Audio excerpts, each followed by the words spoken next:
What's up guys, Arctic Little Bean here with this messy background. Oh Jesus Christ, a lot of files. Anyways, yet again another tutorial. This time I want to show you a lighting tutorial and also a material tutorial. Actually, it's more about the lighting, but I'm going to explain that later on. So what we will be doing today is creating, glossy materials. Like, you see this gloss right here on the bottom of my desktop background. I think it looks pretty cool. Also showing you some lighting techniques, some materials, and yeah. So this is just a basic scene I set up in Cinema 4D. Having this awesome looking materials, my render settings and stuff. Just going to recreate this little scene right here, and yeah, I think it should be quite fun. So anyways, just delete all these files, and yeah. So first of all, what we want to do is go into our render settings, and right here we can see, my render settings, what I like to use and stuff. So I'm going to explain it a little bit. So anyways, yeah, first off you want to set it to 1280 by 720 of course, or maybe 920 to 1080, I don't know what you want to use. Anyways, if you want to make just a simple background picture or desktop background, the frame rate obviously doesn't really matter. But if you want to do like an intro, I would suggest you put it up to 60 frames. And yeah, anyways, always choose an AVI, or for just a picture I would suggest you use a JPEG, maybe with an alpha channel, maybe not. It's up to you, save it to wherever you want. So anyways, now it's starting to get interesting. The anti-aliasing. You always want to keep this at best. Geometry I think it looks just fucked up. You get really, really hard edges, and I don't really think it looks too good. Again, you want to change this. If you have an intro, you obviously wanted to change it to an animation. And if you just have a picture like I do, you obviously wanted to change it to a picture. And if you set the anti-aliasing to best, you get the min and max level. I always choose 1x1 and 2x2 since it renders a little bit faster, and it wouldn't be too intelligent or too clever to set this like to 8x8 and 16x16. This will correct your shenanigans. I forgot the word right now. The reflection, again, it will change the reflection and the shadows on the reflection. It will correct these, and yeah, I would always keep this to 1x1 and 2x2 since I think it looks best. Moving on to our normal options, what we have here, you can actually leave all these settings on default except for our light automatic. You obviously want to change this to off. You uncheck this little box, it's quite important. And later on I will explain something to the ray depth, the reflection depth, and the shadow depth right here. These values will be important for fast rendering. And now we already have my effects that I like to use.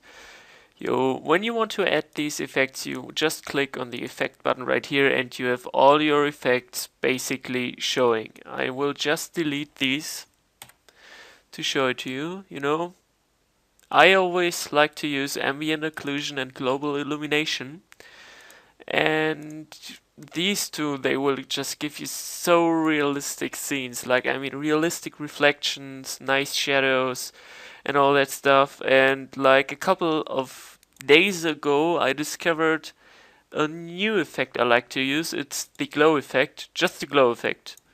Don't go to glow, I think glow looks just fucked up. Just choose glow effects. You obviously don't have any settings you can change here, but it's okay. I think it looks gorgeous with ambient occlusion and global illumination. And if we go to ambient occlusion, we actually wanted to leave this all on default except for the contrast. We want to put this up to 50. Moving on to global illumination. Now we have a bunch of stuff here what we could change.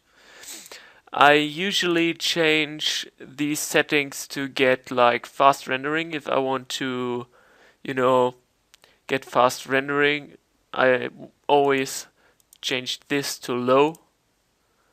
So, you get really fast rendering. But you could also get, a little bit of glitching, the shadows, they couldn't be too accurate. So always change the first two values to low. But for, desktop pictures and small intros, like really short intros, I would suggest that you simply keep these settings. And yeah, now we simply get into the basic render scene. So I don't know how long I recorded, but I just want to fast this a little bit up. So what you want to do is just create a cube for the sake of this tutorial, basic cube. And what I did, I will recreate the materials, data, new material, double click the material, just choose a basic color. What I like to use is, go for a light blue.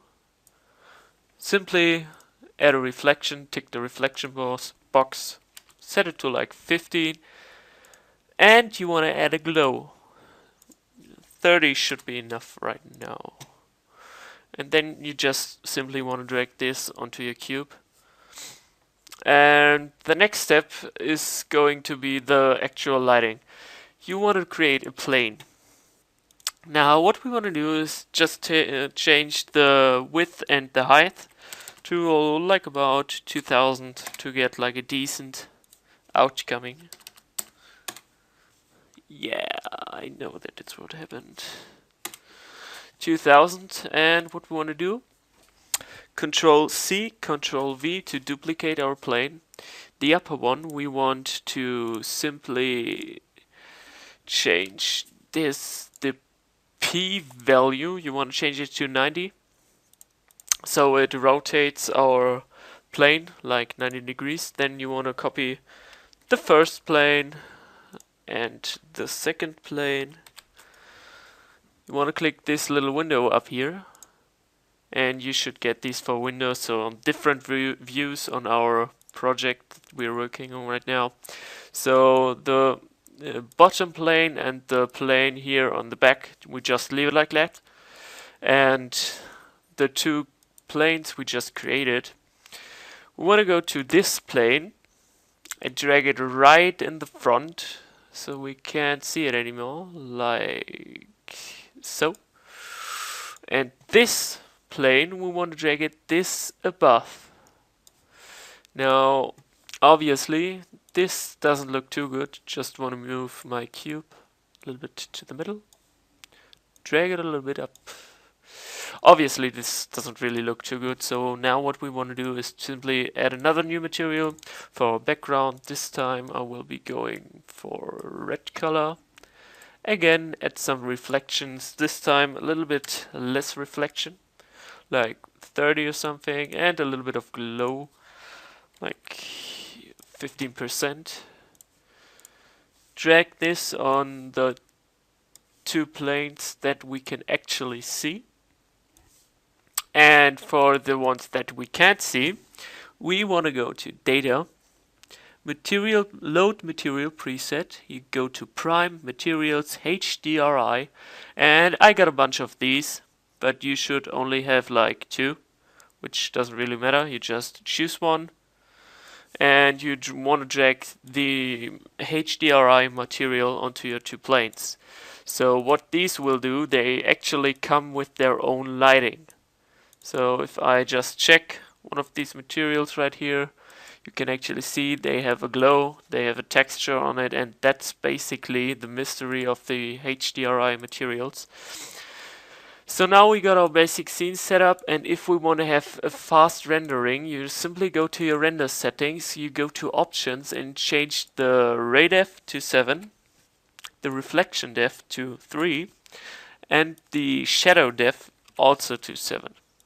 Now if we render this out, we realize that it actually takes a lot longer, and it looks kind of unnatural because it's rendering the shadows first and, you know, the reflection on the objects. It takes quite some time, but the outcoming is just so incredibly good. And, you know, I really like to use HDRI materials because you get like nice reflections and such a good lighting. It's just gorgeous, I think.